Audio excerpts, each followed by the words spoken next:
Comment c'est reçu par la génération Z, ce que vous proposez? Alors, j'ai eu une expérience il n'y a pas longtemps sur TikTok où je critiquais quand même assez fortement la loi Evin.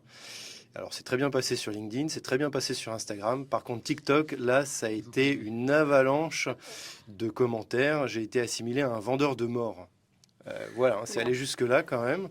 Et bon, j'ai regardé, effectivement, les chiffres. TikTok, ça va jusqu'à 25 ans.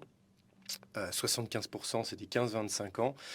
Et bah, ils sont en plein dans cette haine de l'alcool, mais en même temps, enfin, ils sont pas bien dans leur peau non plus, ces jeunes-là. Et bon, je suis pas un psychologue, voilà, moi, à cet âge-là, je commençais à être éduqué par mes parents au plaisir que représentait la dégustation et pas la consommation. Voilà, on fait pas la différence, en fait. Un jeune, il s'imagine que dès qu'on boit un verre de vin, c'est pour être ivre, s'enivrer. Mais non, en fait, il y a du plaisir.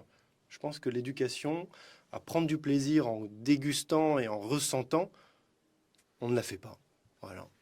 Parce qu'on est trop sujet à la consommation de produits industriels. Quand on va au supermarché pour se faire plaisir, ça devient compliqué quand même, hein. Alors que quand on fait un salon de vin ou quand on est accompagné par un grand sommelier, bah là on se fait plaisir. Mais on n'a plus assez de rapport à ce plaisir-là.